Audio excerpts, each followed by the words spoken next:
A liberdade é um dos conceitos filosóficos mais ilusórios que existem e eu vou te convidar para uma viagem comigo. Enfim, eu sou Felício Molinari e esse é a Filosofia Explica de hoje. Uma filosofia explica que te convida para uma viagem na história da filosofia para refletir sobre esse conceito, o conceito de liberdade, e por que ele pode ser encarado assim como uma ilusão, como uma mentira, por que não? Uma mentira contada. Acho que mentira talvez seja muito forte, mas não deixa de ter um fundo mitológico mentiroso, não. Então, digamos que ele está hoje na segunda categoria dos conceitos da filosofia. Então vem comigo, vamos tentar entender como que esse conceito de liberdade ele ganha força, ele tem um conceito muito forte, inclusive tantas pessoas hoje, inclusive norteiam suas visões políticas em cima desse conceito, as suas visões religiosas em cima desse conceito, é um conceito que forma toda a tradição ocidental, então vale a pena, mas nós temos, obviamente, 2.500 anos de tradição filosófica e o conceito de liberdade, com a qual a gente entende mais ou menos hoje, gira em torno de 2.000 anos, né? Então a gente vai tentar narrar essa história desse conceito que se criou, se formou e de que tá aí agora já tomando muita porrada, digamos assim, da filosofia nos últimos séculos, eu diria sobretudo no último século. Então vamos entender o que se passa para a gente entender melhor a história desse conceito, para você ver como ele é bastante contextualizado e ilusório. Então vamos lá. Te convido primeiro, caso você tenha alguma sugestão de vídeo e goste de filosofia, a curtir esse vídeo e se inscrever no canal, porque assim você não perde nada. Mas vamos agora pensar no seguinte, vamos imaginar a ideia de liberdade na Grécia Antiga. Se você parar para notar, lá na Grécia Antiga, o conceito de liberdade simplesmente não existia. É isso mesmo. Não havia ideia de liberdade na Grécia Antiga e eu posso te provar facilmente. Você já deve ter visto, por exemplo, filmes, séries, desenhos animados com personagens como Hércules, Afrodite, Poseidon, enfim. Então você vai se lembrar de que havia uma imagem naquele mundo, na Grécia Homérica, de que o mundo ele era constituído de forma de que o seu destino estava pré-determinado, ou seja, você nascia e tudo que ia acontecer com você já estava de certa forma escrito. Na verdade, aqui vou até te contar o spoiler da mitologia grega. Quem escrevia seu destino eram as moiras, três tecelãs que teciam um tapete da vida. Uma era responsável por tecer o início do tapete, que era mais ou menos a forma como você ia nascer, outro o meio do tapete, que é como ia se desembolar a vida, e outra era responsável por cortar o tapete, obviamente era como você ia morrer. A grande questão, tem até uma coisa bem bacana aí, é que essas três moiras, elas só possuíam um olho. Era um olho para as três. Então elas tinham que dividir esse olho entre as três. E o que isso representa, Felício? Bom, às vezes esse olho estava na primeira, às vezes esse olho estava na última, naquela que cortava o tapete, às vezes na do meio. E isso faz com que, às vezes, esse tapete saia meio estranho. E faz com que as pessoas nasçam com a vida ruim, com a vida boa, enfim, narra a doideira da vida. Mas tá, Felício, vamos pro que interessa, que a gente tá aqui falando de liberdade. Bom, isso diz pra gente que então que sua vida seria pré-determinada. Pré-determinada, sua vida já estaria escrita. A própria obra Édipo Rei, de Sófocles, né, já conta um pouco disso. Se você quiser, eu vou até deixar um vídeo aqui para você conhecer um pouco mais da história de Édipo Rei, uma tragédia grega que mostra como você não tem como fugir do seu destino. Não tem como. Para o grego, se você nasceu com destino, você não tem como fugir dele, mesmo que você tente. Por mais que você tente, você não tem como fugir dele. Édipo, por exemplo, tentou fugir do seu destino, no final não conseguiu e teve um fim trágico. Pois bem, Felício, então não havia liberdade para os gregos quando a liberdade aparece no Ocidente. Bom, ela aparece sobretudo com o cristianismo. Se ela não aparece, ela se fortalece com o cristianismo. E aqui eu vou te dar um exemplo muito claro. O cristianismo, ele precisa da ideia de liberdade por um motivo muito básico. Pensa no mundo grego. Vamos voltar para o mundo grego. Se a pessoa está com um destino já traçado e ele faz alguma coisa na vida, ele não pode ser responsabilizado por aquilo, porque foram os deuses que escreveram a vida dele. Ou seja, se eu tô vivendo e eu mato alguém, não fui eu que matei alguém. Foi os deuses as moiras, que costuraram o meu tapete assim. Então eu não posso ser mandado pro inferno por isso. Tanto que na Grécia Antiga não havia a ideia de inferno. Havia a ideia do Hades. O Hades não era o inferno. O Hades, na mitologia grega, era o submundo. Todos eram mandados para lá. Heróis, pessoas boas, pessoas más, todos eram mandados para o Hades. Todos, invariavelmente. Todos iam para lá. Então, a ideia de inferno para você pagar seus pecados, de céu, de paraíso, para você ir e, digamos, receber um prêmio, só pode existir se você tem escolha. Escolha. Então, a ideia do cristianismo, entre o bem contra o mal, e você ir para o inferno ou ir para o céu, ela só vai fazer sentido se você puder escolher entre dois caminhos. Só que para você escolher entre dois caminhos, o seu destino não pode estar pré-determinado. Então, aí que vai surgir um conceito, que é o conceito de, primeiro, vontade. Você precisa escolher aquilo com a sua própria vontade. Eu escolho com a minha própria vontade. Não foram as moiras, não foi Deus que quis que eu fizesse assim. Não, eu escolhi seguir o caminho de Deus. Ou eu escolhi não seguir o caminho de Deus e vou ser condenado. Eu escolhi ser escolhi o caminho de Deus e vou para o paraíso. A escolha é pessoal, a vontade é pessoal. E é disso que nasce o conceito de livre-arbítrio.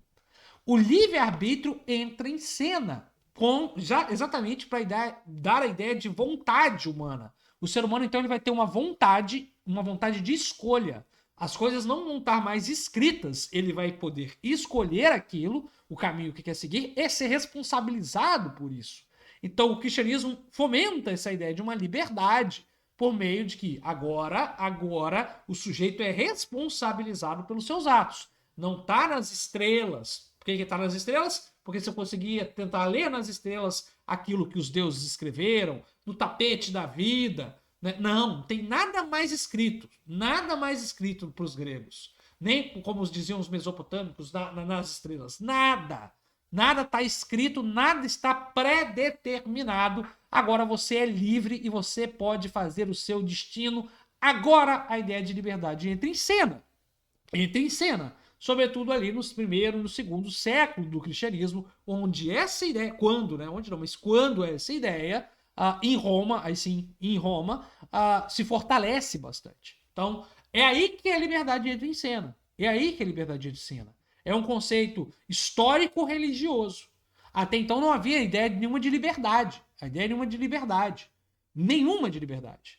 Por isso, por exemplo, vou dar aqui um spoiler, que esse conceito que é bastante ocidental, porque o cristianismo encontra solo fértil em todo o Ocidente, ele fomenta todo o traço da nossa identidade, que vai ver na ideia de liberdade um traço fundamental. Por isso que o chinês, às vezes, não vai ter tanto essa ideia de liberdade como algo forte.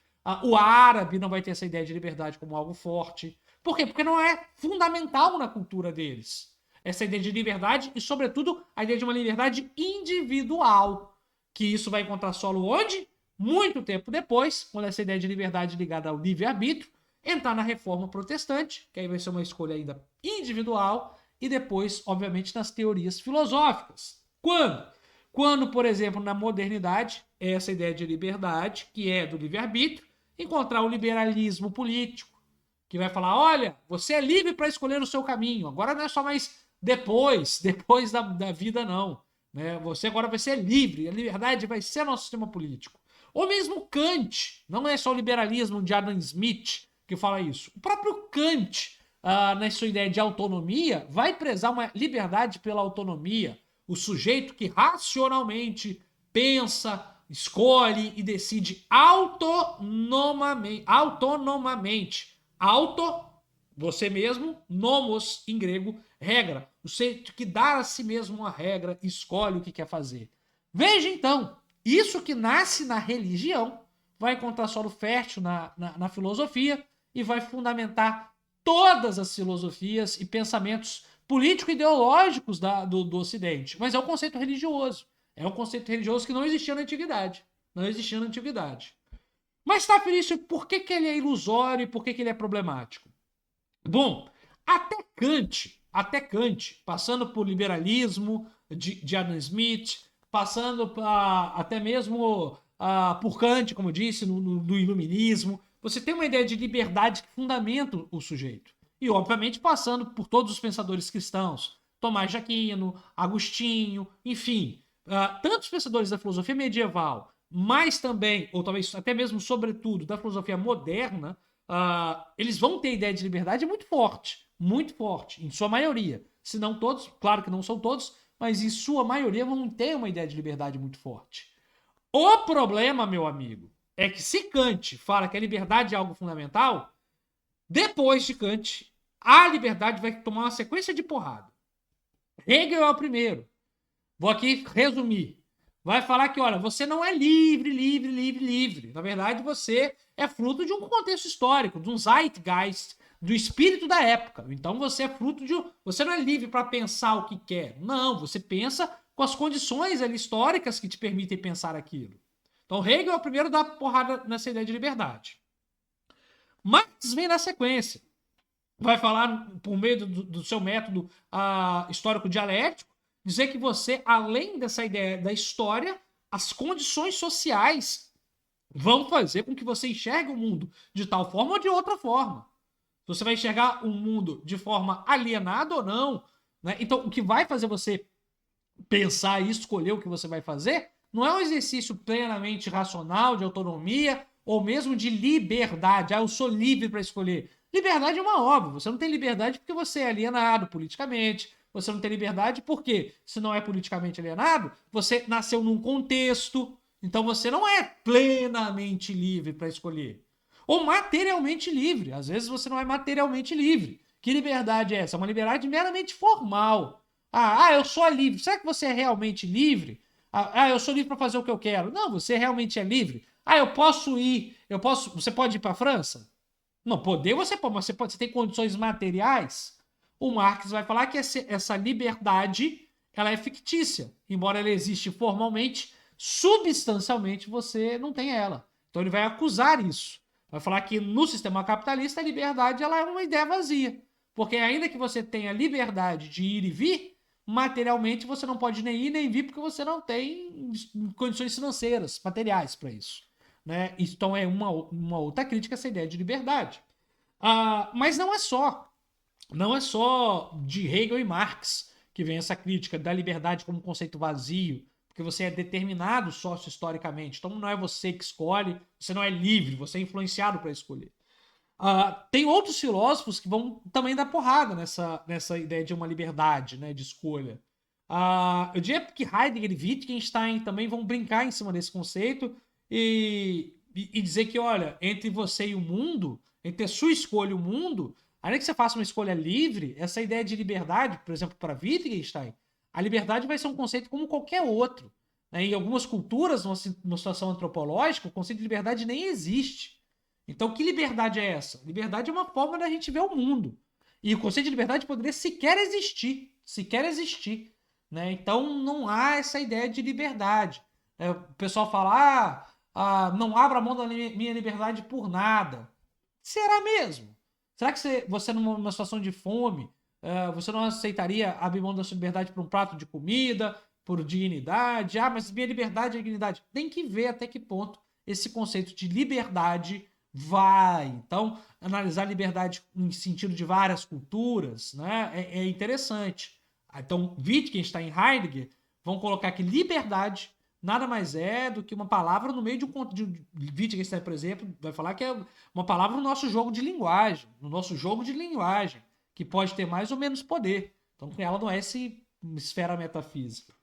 E por último, e não menos importante, nós temos um outro pensador, que não é necessariamente um filósofo. Deixa eu ver, deve ter até aqui o livrinho dele. Não tá. Tá aqui. Que é esse amigão aqui, ó. Esse amigão aqui, ó. Freud, que é tanto no seu livro, acho que, sobretudo no Mal-Estar da Civilização, que a gente vai acabar lendo, inclusive no nosso clube de leitura. Então, se você ainda não faz parte do nosso clube de leitura, pense em fazer, se tornar membro do nosso clube de leitura. É só se tornar membro aqui do canal. Se tornando membro aqui do canal, você já faz parte do nosso clube de leitura. O Freud diz que você não é livre para escolher, porque existem, além do seu plano consciente, porque a gente acha que o quê? Você escolher entre A e B, entre caminho A e B, entre pecar ou não pecar, você acha que você faz isso conscientemente. Mas o Freud diz que Olha, muitas coisas das suas decisões você não decide conscientemente. Há toda uma força inconsciente atuando por trás do ser humano. Então, a gente pode dizer que o Freud revela essas forças obscuras, né?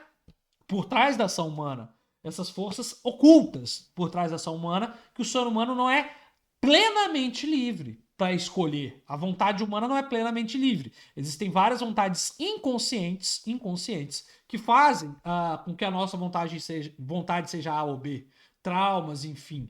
Ou seja, essa ideia de liberdade ela toma porrada a partir do século XIX de todos os lados. De todos os lados. E o que sobra dela? Muito pouco. Hoje, muito pouco do ponto de vista filosófico. Muito pouco do ponto de vista filosófico. É claro que a gente pode ali ter um ou outro traço histórico, mas do ponto de vista filosófico mesmo, ela é esmerilhada em mil pedaços. Agora, ela é ou não é uma ilusão? Deixo para vocês pensarem. O que vocês acham disso? O que eu fiz aqui, sem querer comprar a briga para mim, não me taque pedradas, foi meramente fazer como um bom professor, explicar o que a história da filosofia nos conta. Mas eu queria saber o que você acha desse debate. Deixa aqui nos comentários. É ou não é uma ilusão? A liberdade é ou não é uma ilusão? Você é livre mesmo para escolher? Ou o contexto social é que determina? Ou o inconsciente que determina? Ou a liberdade, como diz Wittgenstein e Heidegger, é um mero conceito nos nossos jogos de linguagem? Se a gente tivesse uma outra cultura, essa ideia de liberdade podia nem fazer sentido, nem existir. O que é essa ideia de liberdade? A nossa vida, nós somos livres ou está tudo escrito, está tudo determinado? Diz aqui nos comentários. E se você gostou desse vídeo, não esqueça de deixar seu like e se inscrever no canal, pois toda semana a gente tem aqui vários vídeos novos para você. É isso, vou ficando por aqui. Tchau, tchau. Até a próxima.